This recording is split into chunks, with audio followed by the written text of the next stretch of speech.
65 ವರ್ಷದ ಇತಿಹಾಸದ ಶ್ರೀ ಹನುಮಂತನ ಸ್ವಾಮಿ ಭಕ್ತರ ಹರಕೆಗಳಿಗೆ ವರ ನೀಡುತ್ತಾ ನೆಲೆಸಿದ್ದಾನೆ. ಬನ್ನಿ ಸಂಪೂರ್ಣ ಮಾಹಿತಿಯನ್ನು ಪಡೆಯೋಣ.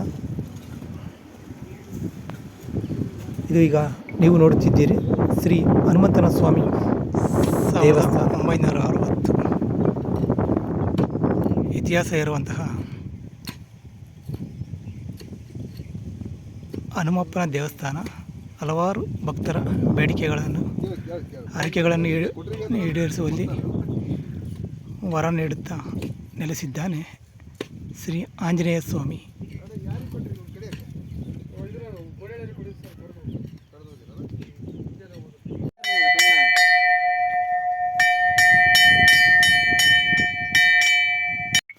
ಮೂರ್ತಿ ಚಿಕ್ಕದಾದರೂ ಕೀರ್ತಿ ದೊಡ್ಡದೆಂಬಂತೆ ಭಕ್ತರ ಹರಕೆಗಳಿಗೆ ವರ ನೀಡುವ ಶ್ರೀ ಹನುಮಂತ ಸ್ವಾಮಿಯ ಸಂಪೂರ್ಣ ಮಾಹಿತಿಯನ್ನು ಶಿಕ್ಷಕರಾದ ಷಣ್ಮುಖಪ್ಪರವರು ನೀಡುತ್ತಿದ್ದಾರೆ. ಬನ್ನಿ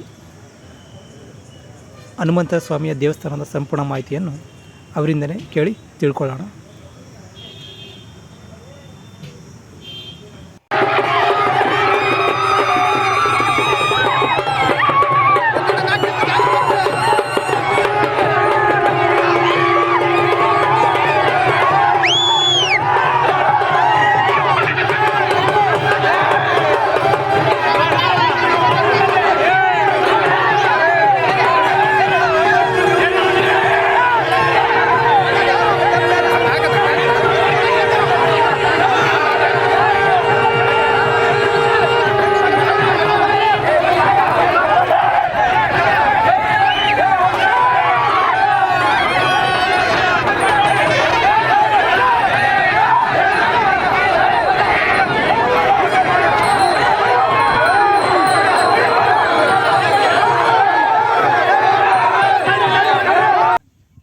ನಾವಿದ್ವಿ ಇವತ್ತು ಕೊಟ್ಟೂರು ತಾಲೂಕಿನ ಕ್ಯಾತನಕಟ್ಟಿ ಆಂಜನೇಯ ಸ್ವಾಮಿ ದೇವಸ್ಥಾನದಲ್ಲಿ.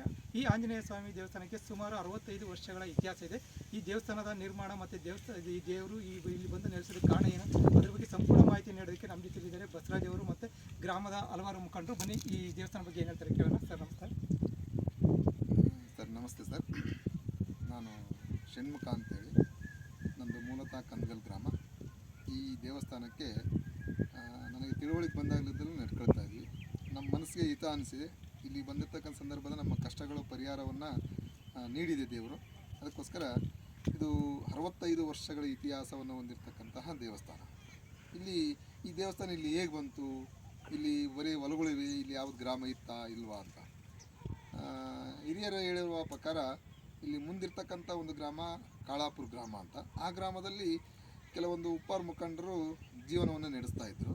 ಇಂತಹ ಸಂದರ್ಭದಲ್ಲಿ ಸಂಬಂಧ ಬೀಗರು ಅಂತ ಹೇಳ್ತೀವಲ್ಲ, ಹಂಗೆ ಮೊರೂರು ಗ್ರಾಮಕ್ಕೆ ಬೀಗಸ್ಥಾನವನ್ನು ಮಾಡಲಿಕ್ಕೆ ಹೋದಂಥ ಸಂದರ್ಭದಲ್ಲಿ ಅಲ್ಲಿರ್ತಕ್ಕಂಥ ಒಂದು ಕಲ್ಲಿನ ಆಂಜನೇಯನ ಮೂರ್ತಿಯನ್ನು ಕಾಳಾಪುರದ ಉಪ್ಪಾರ ಜನಾಂಗದವರು ಎತ್ಕೊಂಡ್ಬಂದಂಥ ಸಂದರ್ಭದಲ್ಲಿ ಬಂಡಿಯಲ್ಲಿ ಎರಡು ಚಕ್ಡಿ ಎತ್ತಿನ ಗಾಡಿಯಲ್ಲಿ ಹಾಕ್ಕೊಂಡು ರಾತ್ರಿನ ಸಮಯದಲ್ಲಿ ಕದ್ಕೊಂಡು ಬಂದಿರತಕ್ಕಂತಹ ಹಿರಿಯರು ಹೇಳ್ತಾರೆ. ಇಲ್ಲಿ ಬಂದಂಥ ಸಂದರ್ಭದಲ್ಲಿ ಮಧ್ಯರಾತ್ರಿ ಆಗಿತ್ತಂತೆ. ಆ ಸಮಯದಲ್ಲಿ ಬಂಡಿಯ ಚಕಡಿಯ ಹತ್ತು ಮುರ್ಕೊಂಡ್ಬಿಟ್ಟು ಇಲ್ಲೇ ಬಿದ್ದುಬಿಡುತ್ತೆ. ಆಗ ಮತ್ತು ಇನ್ನೊಂದು ಬಂಡಿಯನ್ನು ಕಟ್ಕೊಂಡ್ಬಂದು ಚಿಕ್ಕದಾಗಿರ್ತಕ್ಕಂಥ ಮೂರ್ತಿಯನ್ನು ಎತ್ತಿ ಅದ್ರ ಮೇಲೆ ಇಡ್ಲಿಕ್ಕೆ ಹೋಗ್ತಾರೆ. ಆ ಸಮಯದಲ್ಲೂ ಆ ಮೇಲಕ್ಕೆ ಏಳುವುದಿಲ್ಲ ಅಂತ ಹೇಳ್ತಾರೆ ಹಿರಿಯರು.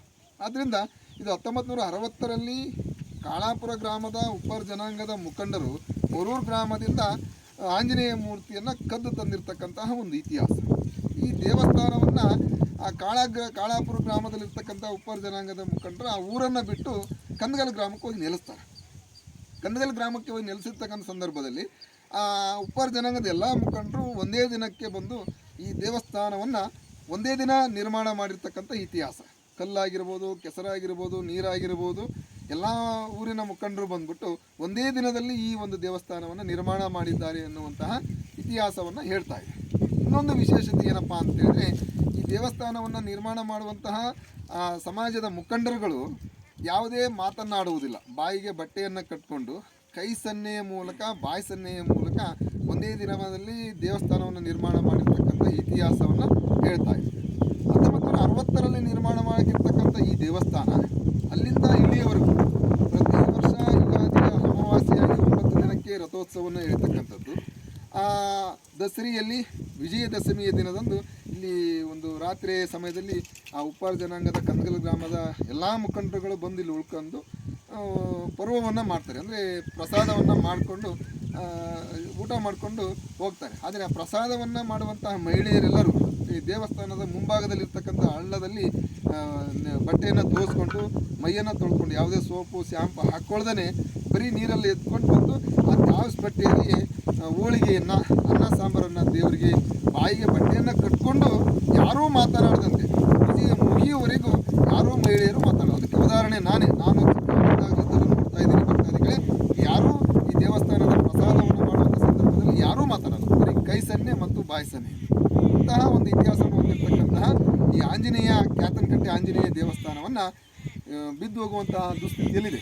ಆದ್ದರಿಂದ ಮಂಗನಳ್ಳಿ ಗ್ರಾಮದ ಮುಖಂಡರು ಸ್ವಲ್ಪ ಯುವಕರುಗಳು ಸೇರಿಕೊಂಡು ಈ ಒಂದು ದೇವಸ್ಥಾನದ ಶಕ್ತಿಯನ್ನು ಅವರ ಈ ಆಸೆಗಳನ್ನು ಈಡೇರಿಸಿರ್ತಕ್ಕಂತಹ ಸನ್ನಿವೇಶಗಳು ಉದಾಹರಣೆಗಳನ್ನು ಅರ್ಥಕೊಂಡಿರ್ತಕ್ಕಂತಹ ಮಂಗನಹಳ್ಳಿ ಗ್ರಾಮದ ಮುಖಂಡರೆಲ್ಲರೂ ಸೇರಿಕೊಂಡು ಈ ದೇವಸ್ಥಾನಕ್ಕೆ ಹೊಸದಾಗಿರ್ತಕ್ಕಂತಹ ರಥೋತ್ಸವವನ್ನು ನಿರ್ಮಾಣ ಮಾಡಿದ್ದಾರೆ.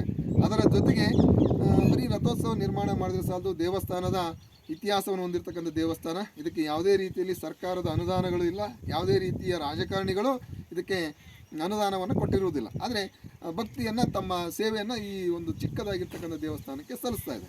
ಆದ್ದರಿಂದ ಮಂಗನಹಳ್ಳಿ ಗ್ರಾಮದ ಮುಖಂಡರು ನನ್ನ ಸಾಷ್ಟಾಂಗ ನಮಸ್ಕಾರಗಳು. ಅವರ ಒಂದು ಶ್ರದ್ಧೆ ಭಕ್ತಿಯಿಂದ ಇವತ್ತು ರಥ ನಿರ್ಮಾಣವಾಗಿ ಆ ಜೊತೆಗೆ ಆ ರಥ ನಿರ್ಮಾಣದ ಜೊತೆಗೆ ಈ ದೇವಸ್ಥಾನಕ್ಕೆ ಗುಡಿಯನ್ನು ಕಟ್ಟಲಿಕ್ಕೆ ಲಕ್ಷಾನುಗಟ್ಟಲೆ ಹಣ ಬೇಕಾಗಿದೆ. ಅಷ್ಟೊಂದು ಹಣವನ್ನು ಯಾರೂ ಹೊಂದಲಿಕ್ಕೆ ಸಾಧ್ಯತೆ ಇಲ್ಲ. ಆದ್ದರಿಂದ ಒಂದು ದೇವಸ್ಥಾನವನ್ನು ಉಳಿವಿಗೋಸ್ಕರ ಮೇಲಿನ ಚಾವಣಿ, ತಗಡಿನ ಮೇಲ್ಚಾವಣಿಯನ್ನು ಹಾಕಿ ಒಂದು ನಿರ್ಮಾಣವನ್ನು ಮಾಡ್ತಾಯಿದ್ರೆ ಅವರಿಗೆ ಈ ಸಂದರ್ಭದಲ್ಲಿ ಮಂಗನಹಳ್ಳಿ ಗ್ರಾಮದ ಮೂಗಣ್ಣನವರು, ಬಸವರಾಜಪ್ಪನವರು ಮತ್ತು ರಮೇಶ್ ಅವರು ಇದ್ದು ತಮ್ಮ ತನು ಮನಗಳ ಜೊತೆಗೆ ತಮ್ಮ ಕೋಣಿ ಬಸಪ್ಪನವರು ಎಲ್ಲರೂ ಮಾಡ್ತಾಯಿದ್ದಾರೆ. ನಾವು ಇಲ್ಲಿಗೆ ಬಂದಿದ್ದೀವಿ. ಇತಿಹಾಸ ಇದು ನಮ್ಮ ಮನೆ ದೇವರಾಗಿದೆ.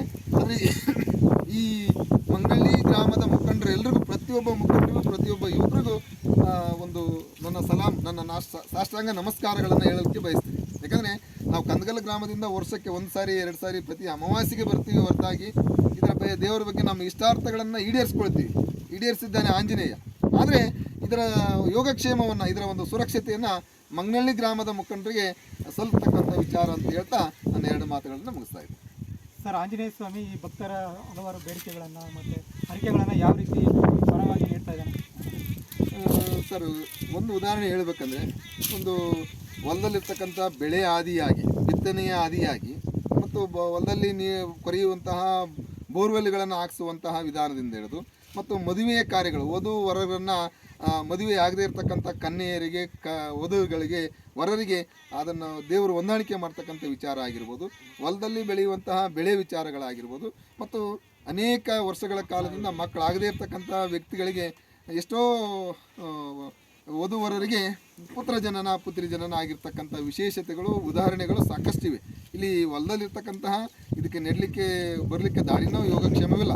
ಇಂತಹ ಒಂದು ದುರ್ಜನ ಪ್ರದೇಶದಲ್ಲಿ ಇಂಥ ಒಂದು ದಟ್ಟವಾದ ಹೊಲದಲ್ಲಿರ್ತಕ್ಕಂಥ ಈ ದೇವಸ್ಥಾನಕ್ಕೆ ಅನೇಕ ಭಕ್ತಾದಿಗಳು ಇಷ್ಟೊಂದು ಇಷ್ಟಾರ್ಥಗಳನ್ನು ಸಲ್ಲಿಸಿದ್ದಾನೆ ಆಂಜನೇಯ, ನೆರವೇರಿಸಿದ್ದಾನೆ. ಆದ್ದರಿಂದ